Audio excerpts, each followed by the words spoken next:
আগে জানার দরকার যে তাকে আমরা পূজা করছি কেন, কারণটা কি।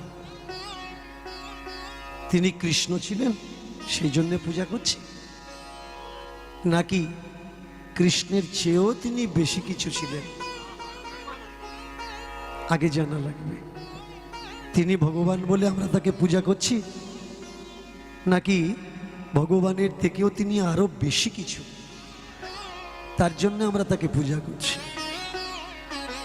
সে যুগ থেকে আর আজও পর্যন্ত একটাই মানুষ যিনি প্রচুর পরিমাণে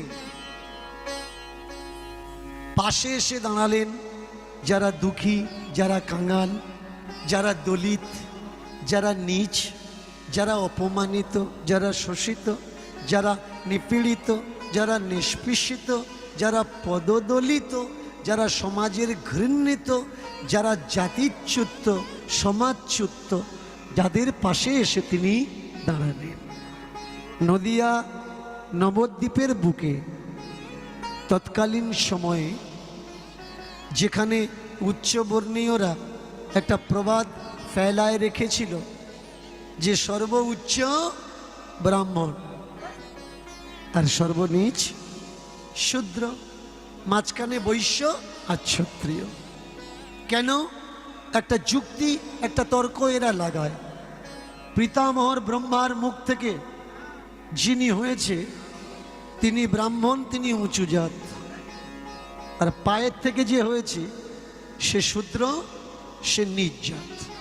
বলুন তো, কোনো মা সে যদি নর্মাল ডেলিভারিতে কোনো বাচ্চা প্রসব করে, আবার সেই মা যদি সিজারে কোনো বাচ্চা হয়, তাহলে দুটো বাচ্চার জাত কি আলাদা হবে? হোক না, জায়গাটা আলাদা, জন্মানোর ভঙ্গিমাটা আলাদা, তাই বলে কি তাদের গোত্র আলাদা হবে না জাতটা আলাদা হবে? এটা যেমন সত্য নয়, আমার মহাপ্রভু এসে বললেন এই সমাজে জাতপাত নামক ভণ্ডামোটা চলবে না, আমরা সবাই সমান, আমাদের সবাই দুটো হাত আছে, দুটো পা আছে, চোখ, নাক, মুখ, মাথা সব একই, তাহলে আমরা আলাদা কোথায়? আলাদা নয়। তার উপরে ক্ষেপে উঠল নদিয়া নবদ্বীপের মানুষেরা। কেন ক্ষেপে উঠল? যেখানে ওরা প্রচার করছিল যদি অবগুণও থাকে, যদি কোনো গুণ নাও থাকে, তথাপি ব্রাহ্মণ শ্রেষ্ঠ। কিন্তু মহাপ্রভু প্রচার করলেন কি? আমার নিমাই প্রচার করলেন যে হরি ভজনা করে সেই শ্রেষ্ঠ, আর যে হরি ত্যাগ দেয় সেই হলো নিকৃষ্ট। দ্বিজাদপি চণ্ডাল শ্রেষ্ঠ, যদি করে হরি না, আর চণ্ডাল হয়েও যদি হরিনাম করে সে শ্রেষ্ঠ। কিন্তু ব্রাহ্মণ কুলে জন্ম নিয়ে যদি কেউ হরি ত্যাগ দেয় সে চণ্ডালও থেকেও নিকৃষ্ট। এর জন্য হরি উপাসনা করুন। তার শত্রু হয়ে গেল। শত্রু হয়ে গেল কারা? কিছু ধান্দাবাজ মানুষ। তারা দেখছে এতদিন যে সমাজের বুকে আমরা আধিপত্য করে এসছি, আমরা বড়, হঠাৎ করে আজকের নিমাই এসে সেই উঁচু নিচু বাঁধাটা যদি এক করে দেয়, কেউ কারোর সম্মান করবে? কেউ কারোর ইজ্জত করবে? আমাদের কথা কেউ কি আর শুনবে? শুনবে না। সেদিন চাঁদ কাজীর দরবারে, সেদিন হুসেন শাহর দরবারে সব থেকে বেশি পিটিশন কারা জমা দিয়েছিল? আজকের যারা নিজেদেরকে উঁচু জাত বলছে, উচ্চ বর্ণ বলছে। সেদিন কিন্তু কোনো মুচি, কাওরা, মেথর, কোনো বাউরি, কোনো বাগদি তারা কিন্তু নালিশ করেনি নিমাইয়ের নামে। নিমাইয়ের নামে কারা নালিশ করলো? আজকের যারা ঘন্টা নাড়িয়ে যাচ্ছে। চমৎকার! এই যে কোনো গ্রামে যাবে, যে কোনো বাড়িতে যাবে, গিয়ে দেখবেন সকাল থেকে সন্ধ্যা পর্যন্ত দুপুর থেকে রাত্রি পর্যন্ত মায়েরা, বোনেরা, ছোট্ট ছোট্ট বাচ্চারা সকাল দুপুর সন্ধ্যা 3 বার ভোগ লাগায় ঠাকুরের। যে কোনো গ্রামে যাবেন, গিয়ে দেখবেন গ্রামের মন্দির সেখানে অবস্থিত। কিন্তু হায়, একটু তাকিয়ে দেখো মহাভারতের দিকে। যদি কেউ মহাভারত পড়ে থাকেন তো দেখবেন পুরো মহাভারতে কোথাও উল্লেখ নেই যে পঞ্চপাণ্ডব এই বনবাসকালে অমুক বড় মন্দিরে গেছেন বা অমুক বড় মন্দিরে গিয়ে তাদের দুঃখ দূর করার জন্য তারা পূজা করেছেন। কিন্তু আশ্রম কথাটা উল্লেখ আছে যে এই 13 বছর, 11 বছর থেকে আরম্ভ করে 13 বছর পর্যন্ত যে তারা ঘুরেছে, তো আশ্রমের উল্লেখ আছে, আশ্রমে আশ্রমে গেছে। শুধু তাই না, রামায়ণ খুলে দেখে নিন। সেই রামায়ণে 14 বৎসর রাম যখন বনবাসে ঘুরেছে, কোনো মন্দিরের কথা কিন্তু উল্লেখ হয়নি যে অমুক মন্দিরে গেছে, তমুক মন্দিরে গেছে। উল্লেখ হয়েছে কি? আশ্রমের কথা। তার ভিতরে মতঙ্গ মুনির আশ্রমের বিশেষ উল্লেখ আছে, যেখানে মতঙ্গ মুনির আশ্রমে শবরী শ্রীরামচন্দ্রের জন্যে অপেক্ষা করছিলেন ভিন্ন সময় ধরে। তাহলে রামায়ণ থেকে মহাভারত পর্যন্ত, গীতা থেকে বেদ পর্যন্ত কোথাও মন্দিরের কথা উল্লেখ নেই, কোথাও মূর্তির কথা উল্লেখ নেই। তাহলে হঠাৎ করে আমাদের ভারতবর্ষের ভিতরে এত মন্দির কোত্থেকে রাতরাত জেগে উঠল? যদিও বা মন্দির জেগে উঠল, সেই মন্দিরগুলো কাদের মন্দির? আমাদের মন্দির। ওই মন্দিরে কাদের ভগবান বাস করে? আমাদের ভগবান বাস করে। আমাদের মন্দির, আমাদের ভগবান।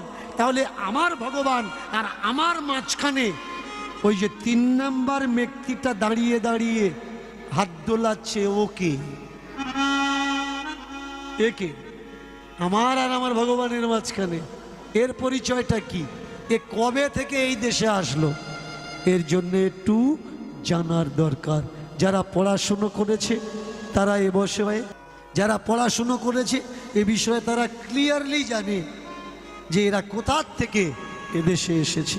যাদেরকে আজকের আমরা নিজ জাত বলছি, আদিবাসী বলছি, সবর বলছি, দলিত বলছি, যাদেরকে বাউরি বলছি, যাদেরকে কাওড়া মুচি মেথর বলছি, এ দেশ তাদের দেশ। এই জায়গা জমি ছিল কাদের? এ দেশ ছিল তাদের। যারা স্বদেশী, ওরা এসেছিল লোটা আর কম্বল নিয়ে। আমাদের দেশের মানুষ ওদের দান দিতে দিতে দিতে দিতে দিতে দিতে এত দান দিয়েছে যে আমাদের দেশের ভারতবাসীর কাছে জায়গা জমিগুলো আর নেই, জায়গা জমি সব ওদের হয়ে গেছে। আর ওদের কাছে যে লোটা আর কম্বল, ঘটি আর কম্বল আমাদের হাতে চলে এসেছে। সেই জায়গায় প্রতিবাদ করলেন কে? আমার মহাপ্রভু। বললে শোনো, জাত বলে কিছু নাই এই জগতে, ও ভাই চেয়ে দেখ সব আকার একই, মত একই, সব একই পথে। তবে কেন বলো জাতের লড়াই করে গেলে সারা জীবন? কেন বলো জাতের লড়াই করে গেলে সারা জীবন? কেন বলো জাতের লড়াই করে গেলে সারা জীবন? কেন বলো জাতের লড়াই করে গেলে সারা জীবন? বিচার তোমার একই জায়গায় হবে, একই ভাবে মরণ। আর বিচার তোমার একই জায়গায় হবে একই মরণ। তোমার বিচার তোমার একই জায়গায় হবে, একই ভাবে মরণ। বিচার তোমার একই জায়গায় হবে, একই জায়গায় মরণ। কেউ দেয় মরার পরে মাটি সমাধি, কেউ দেয় মরার পরে জল সমাধি, কেউ দেয় মরার পরে অগ্নি সমাধি। কেউ দেয় মরার পরে অগ্নি সমাধি, আর কেউ দেয় মরার পরে অগ্নি সমাধি। কেউ দেয় মরার পরে অগ্নি সমাধি, আর কেউ দেয় মরার পরে অগ্নি সমাধি। কবর দাও বা চিতায় পোড়াও, মরলে সবাই মাটি, শুধু রয়ে যাবে মুখের কথা, ব্যবহার খাঁটি। রয়ে যাবে মুখের কথা, ব্যবহার খাঁটি। শুধু রয়ে যাবে মুখের কথা, ব্যবহার খাঁটি। আর রয়ে যাবে মুখের কথা, ব্যবহার খাঁটি। রয়ে যাবে মুখের কথা, ব্যবহার খাঁটি। তোমরা জাতের বিচার কেউ করো না, জাতের বিচার কেউ করো না। মরার পরে হিসাব রবে না, জাতের বিচার কেউ করো। মরার পরে হিসাব হবে না, জাতের বিচার কেউ করো। ও ভাই, জাত বলে কিছু নাই, জাতের বিচার কেউ করো না। জাত বলে কিছু নাই, ও ভাই জাতের বিচার কেউ করো না। জাত বলে কিছু নাই, জাতের বিচার। নিতাই গৌর হরি হরি বল। জাত বলে কিছু নাই, জাতের বিচার কেউ করো না। জাত বলে কিছু নাই, জাতের বিচার কেউ করো না। ও ভাই জাতের বিচার, জাতের বিচার দুটো বন্ধ করো, কেউ করো। বাধা হয়ে দাঁড়ালেন কে? আমাদের নিমাই। এবার এই নিমাই, তার শত্রু হলো কারা? তার শত্রু হলো তারই ঘরের মানুষ, তার সমাজের মানুষ। আপনি যখন কোনো ভালো কাজ করতে যাবেন, তখন আপনার শত্রু কে হবে? বাইরের লোক? বাইরের লোক না, আপনার ঘরের লোক, যাকে আপনি নিজে না খেয়ে খাইয়েছেন, যার থাকার জায়গা ছিল না, আপনি একদিন থাকার জায়গা দিয়েছেন, সেই করবে আপনার শত্রু। নিমায়ের ক্ষেত্রেও ঠিক তাই হল। একটা বইয়ের রেফারেন্স দিলাম, শৈবাল মিত্রের লেখা গোরা। যদি সময় পান বইটা অবশ্যই পড়বেন। চৈতন্য চরিতামৃত, অনেকে আমার উপর রাগ করেছে, কিন্তু আমি আজও পর্যন্ত দাঁড়িয়ে বলি, এটা একটা কাল্পনিক গ্রন্থ ভাববাদের উপরে। বাস্তব নিমাইকে, বাস্তব চৈতন্যকে জানতে গেলে অন্যান্য বই পড়া লাগবে। তার ভিতরে একটা বই, সেটা হলো গোরা। বাস্তবে একটা গরুকে গাছে তোলা যায় না, গল্পে তোলা যায়। গল্পে একটা গরুকে গাছে তুলতে গেলে 1 সেকেন্ডও টাইম লাগে না, কিন্তু বাস্তবে একটা গরুকে গাছে তুলতে গেলে গরুটারও জিভ বেরিয়ে আসবে, যারা তুলবে তাদেরও জিভ বেরিয়ে আসবে। তাকিয়ে দেখুন, নিমাইকে মারার চক্রান্ত শুরু হলো। আড়ালে আগোছে, যেখানে পারবে নিমাইকে আর বাঁচানো যাবে না, নিমাইকে মেরে দাও। মেরে না দিলে আমাদের উঁচু মাথা নিচু হয়ে যাবে। আমরা কিনা নিজ জাতের সমাজে বসে খাবো, আমরা কিনা নিজ জাতির সঙ্গে চলবো। তাকিয়ে দেখুন কেমন ঘৃণা। আজও পর্যন্ত এমন এমন দেশ আছে, এমন এমন রাজ্য আছে, এমন এমন জেলা আছে, ব্রাহ্মণদের স্কুল আলাদা, কলেজ আলাদা, ব্রাহ্মণদের শ্মশান আলাদা, ব্রাহ্মণদের জল খাওয়ার কলটাও কুয়াটাও আলাদা। চমৎকার দেখুন, এখনো এমন কিছু দেশ আছে, এমন কিছু জেলা আছে, যেখানে মহাপ্রভুর ভোগ লাগানোর সঙ্গে সঙ্গে রুই দাসের জন্য ভোগ লাগে, সেটা আলাদা। বৈষ্ণবদের ভোগ আলাদা, আর হরিদাস রুইদাস তার জন্য মালসা আলাদা। ওই মালসাটা যে কেউ খেতে পারবে না। যদি কোনো রুইদাস আসে, যদি কোনো নিজ জাতের মানুষ আসে, সে খাবে, না হলে ওই ভোগের মালসাটা পরে গিয়ে জলে বিসর্জন করে দেওয়া হবে। বলুন তো, এটা আমার মহাপ্রভুর অপমান নয়? এটা প্রসাদের অপমান নয়? কীর্তনের সময় আমি দেখেছি বাতাসা নিয়ে, বাতাসা লুট দেয়, মন্দিরে দাঁড়িয়ে বাতাসা ছড়িয়ে দেয়।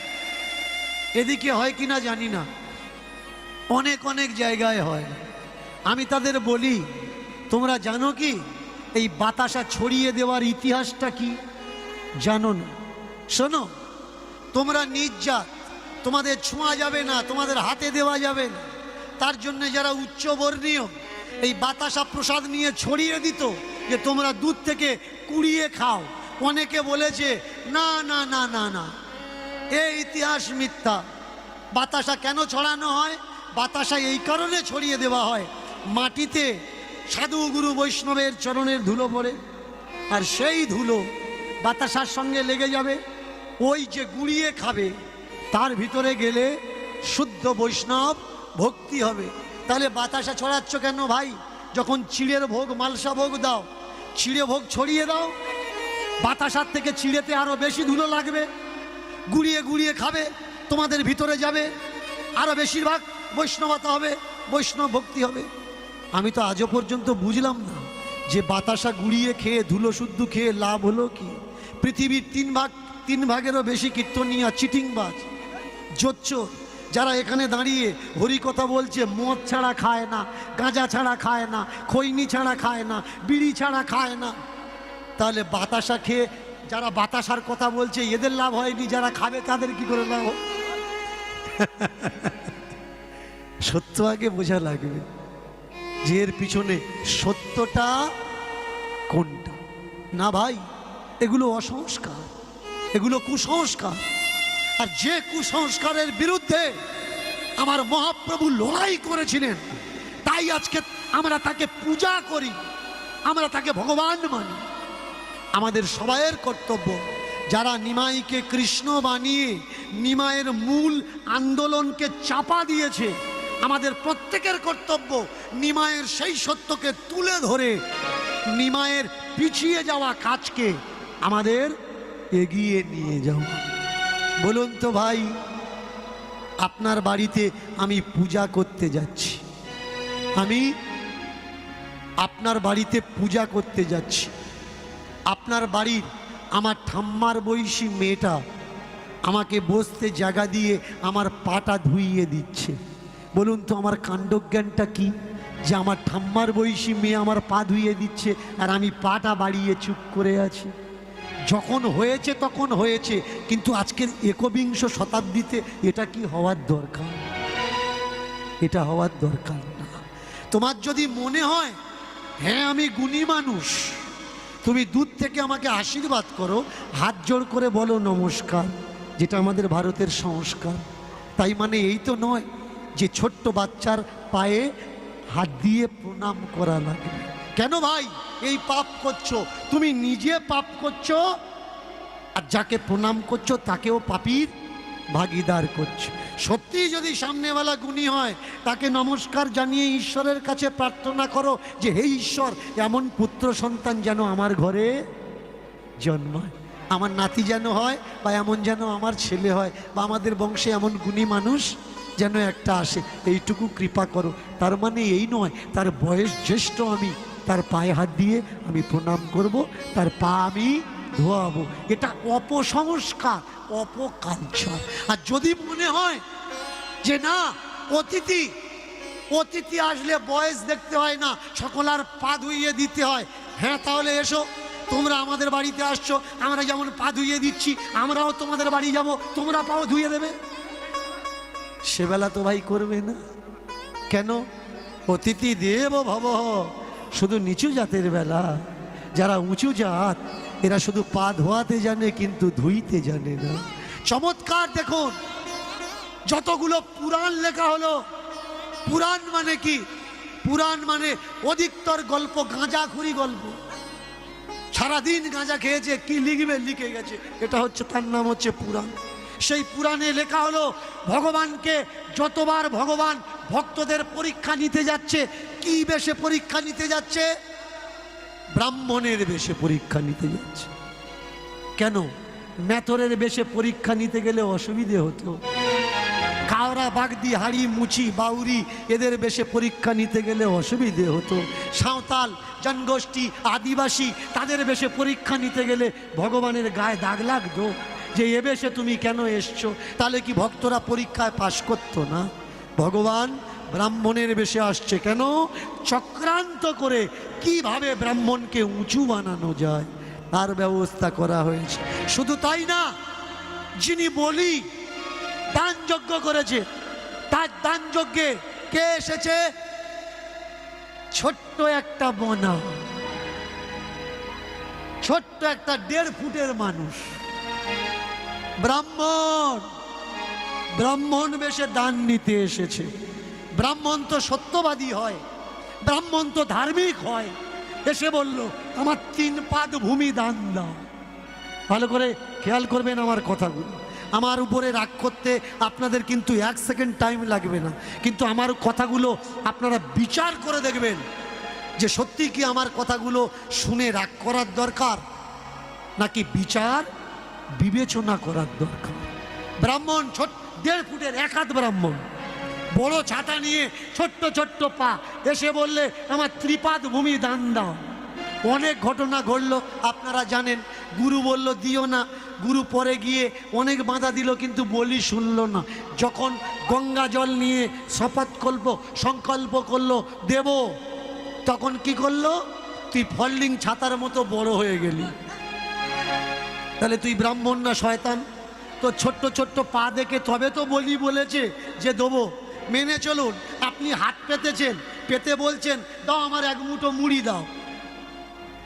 এবার যেই তুমি বললে হ্যাঁ দেবো, আমি বললাম দেবো বললে হবে না, প্রতিজ্ঞা করো তুমি দেবে। সে প্রতিজ্ঞা করলো হ্যাঁ তোকে আমি মুড়ি দেবো। এইবার আমি বললাম দাঁড়াও, বাড়ি থেকে বস্তা আনি। হাতের জায়গায় বস্তা ধরলাম। বলো কি এ বিয়া কিলে বামন নয়? তোর 1 টাকা করে পা দেখিয়ে তুই 3 পা ভূমি চাইলি, হঠাৎ করে যখন সে দেবো বললো পা কেন বড় করলি? এটা কোন নিয়মের দান চাওয়া, কোন জগতের দান চাওয়া? এই সব শাস্ত্রকে মহাপ্রভু বললেন একাধারে রেখে দাও। কৃষ্ণকে জানতে গেলে এই সব পুরাণ উপপুরাণ দিয়ে কৃষ্ণকে জানা যাবে না।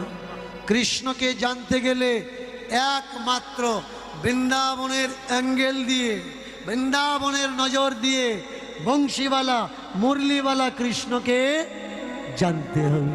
তার যে রূপ মাধুরী, তার যে প্রেম মাধুরী, তার যে চতুর্যতা মাধুরী, তার যে ভাব মাধুরী, এগুলোকে জানতে হবে। কিন্তু হয় চমৎকার হলো কোনটা? আজকের আপনারা যতগুলো তীর্থ দেখছেন, এই তীর্থগুলো সব বানানো, পরিকল্পিত।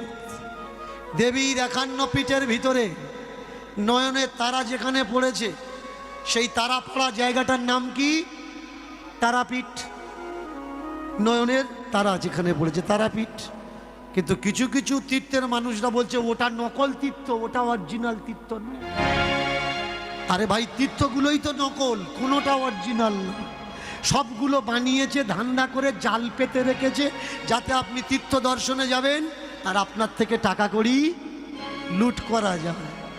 ভগবান আর ভক্তের মাঝখানে এতটা দূরি, আপনি গিয়ে দাঁড়াবেন, দাঁড়াতে দেবেন। চলো চলো চলো চলো। মনে হয় যেন দাঁড়ালে আমি বড় পাপী, পাপ করে ফেলেছি, ভগবানের সামনে আমি দাঁড়াতে পারব।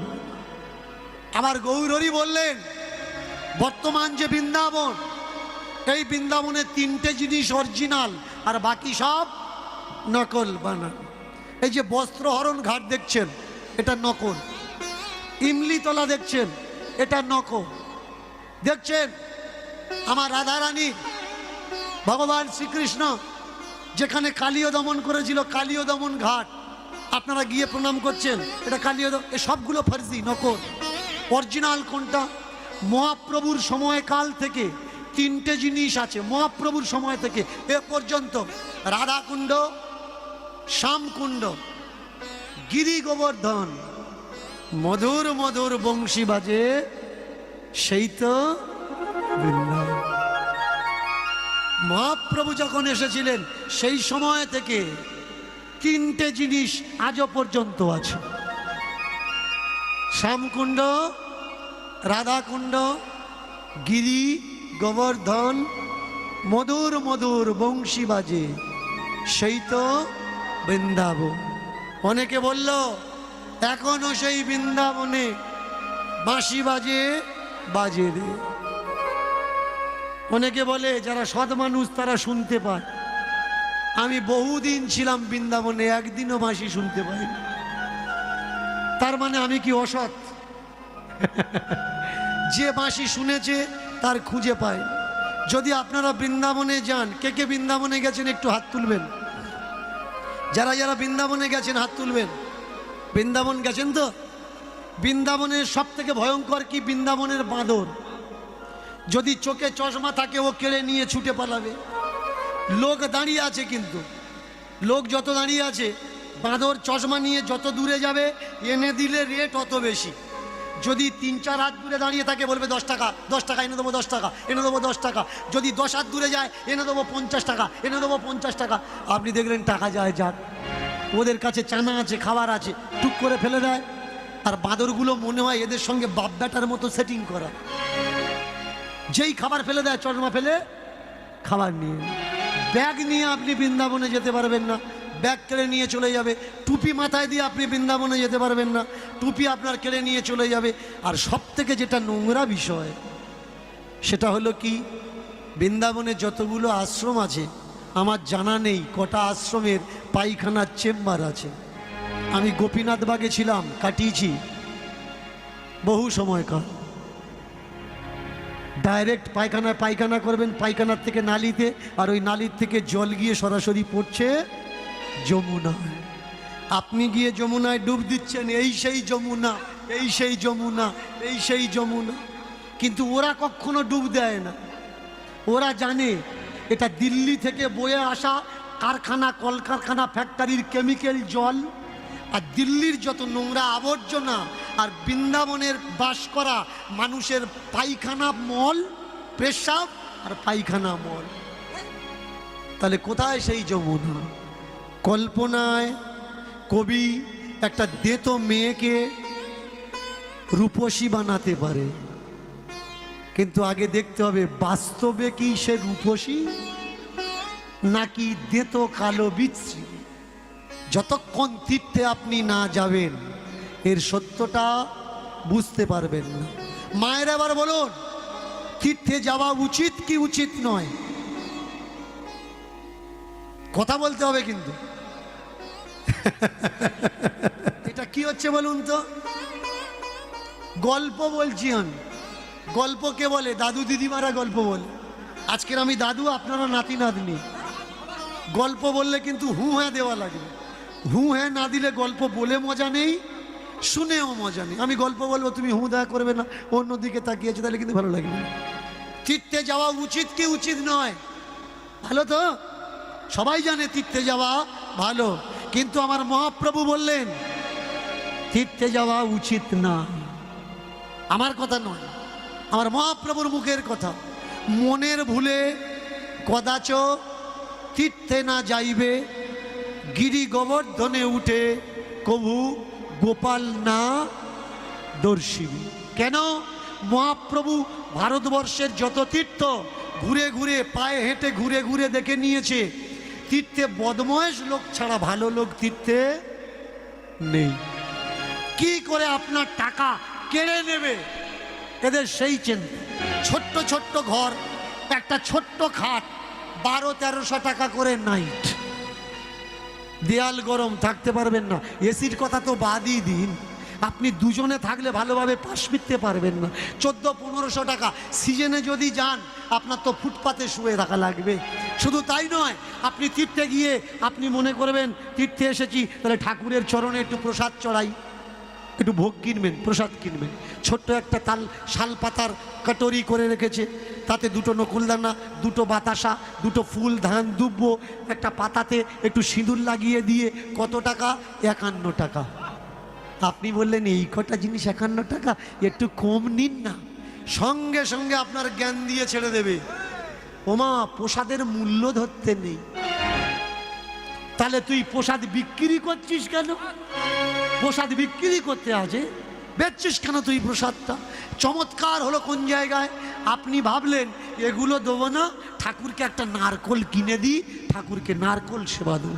আমাদের হরিদ্বার যারা যারা গেছেন, উত্তরাখণ্ড মনসা পাহাড় বিখ্যাত একটা জায়গা। আমাদের হরিদ্বার রামঝুলা, লক্ষ্মণ ঝুলা, কয়েক শশ মন্দির আছে। তো আপনি দেখবেন সেখানে গেলে নারকেল ভোগ চড়ানো হয়। নারকেল কিনে, ছোট্ট ছোট নারকেল কিনে 20-30 টাকায় 35 টাকায় নারকেল পাওয়া যায়। এবার ওই নারকেলটা যে আপনি কিনে ঠাকুরকে দিলেন, সব থেকে কষ্ট কে পায় জানেন? সব থেকে কষ্ট পায় ওই নারকেলটা। আপনি কিনে দেবেন ঠাকুরের খাওয়ার জন্যে, পূজারি দাঁড়িয়ে আছে, আপনি চলে গেলে ওই নারকেল চলে আসছে আবার নারকেলের দোকানে। কত মাস ধরে যে একবার ঠাকুরের পায় আর একবার দোকান, একবার ঠাকুরের পায় একবার দোকান, আমরা নিজেরা কেউ জানি না। বিরক্ত হয়ে নারকেল ঠাকুরের কাছে বলে, হয় খা নয় ফেলে দে। কতবার আর ঘুরবো? একবার তোর পায়, একবার দোকানদারের কাছে, হয় খা নয় গঙ্গার জলে ফেলে দে, ভেসে ভেসে অন্য জায়গায় যায়। আমাদের যেরকম মুক্তি নেই, জন্মাচ্ছি মরছি, জন্মাচ্ছি মরছি, তেমনি তীর্থের নারকলেরও কন্ডিশন সেই রকম, ওদেরও মুক্তি নেই। যতদিন নারকেল পচে কলা না বেরুচ্ছে ততদিন ওর মুক্তি হচ্ছে না। তাকিয়ে দেখুন, এই সেই বৃন্দাবন যেখানে লীলা করেছে আমার মদন মদন মোহন। যারে যা ওরে মন, যারে যা ওরে মন, যারে যা ওরে মন, যারে যা ওরে মন, যারে যা ওরে মন, যারে যা ওরে মন, যারে যা ওরে মন, যারে যা ওরে মন। পায়ে হেঁটে যাব না আমি, পায়ে হেঁটে যাব না আমি, পায়ে হেঁটে যাব না আমি, পায়ে হেঁটে যাব না আমি, মনে মনে যাব আমি, মনে মনে যাব আমি সেই বৃন্দাবন। যারে ওরে মন সেই বৃন্দাবন, যারে ওরে মন সেই বৃন্দাবন, যারে ওরে মন সেই বৃন্দাবন, যারে চলে মন সেই বৃন্দাবন, যারে ওরে মন সেই বৃন্দাবন, যারে চলে মন সেই বৃন্দাবন। গৃহ ছাড়ি মহাপ্রভু চলিল নগরে নগরে, ভিন্ন ভিন্ন তীর্থ দেখো পরিক্রমা করে গো, পরিক্রমা করে গো, পরিক্রমা করে। ভিন্ন ভিন্ন তীর্থ দেখো পরিক্রমা করে গো, পরিক্রমা করে। আর ভিন্ন ভিন্ন তীর্থ দেখো পরিক্রমা করে গো, পরিক্রমা করে। পারিষদ সঙ্গে লইয়া আইলা বৃন্দাবন পারিষদ সঙ্গে লইয়া আইলা বৃন্দাবন বন পারিষদ সঙ্গে লইয়া আইলা বৃন্দাবন পারিষদ সঙ্গে লইয়া আইলা বৃন্দাবন মদনটের জাগার নাম খেয়াল করবেন। বৃন্দাবনে এসে কোন জায়গায় দাঁড়ালেন?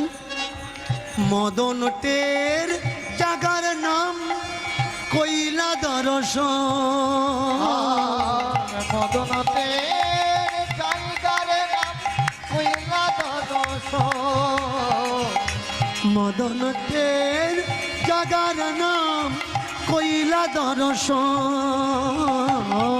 মদনতে জায়গার নাম কইলা দর্শন ধন্য ধন্য ধন্য মোরা ধন্য ধন্য মোরা ধন্য ধন্য ধন্য মোরা ধন্য ধন্য ধন্য মোরা এমন দয়াল ঠাকুর পেলাম ধন্য ধন্য ধন্য মোরা এমন দয়াল ঠাকুর পেলাম ধন্য ধন্য ধন্য মোরা এমন দয়াল ঠাকুর পেলাম ধন্য ধন্য ধন্য মোরা উলুধ্বনি উলুধ্বনি নিতাই গৌর হরি বল হরি। এমন দয়াল ঠাকুর ধন্য ধন্য ধন্য মোরা আমাদের মতো পুণ্যবান এ যুগে আর কেউ নেই।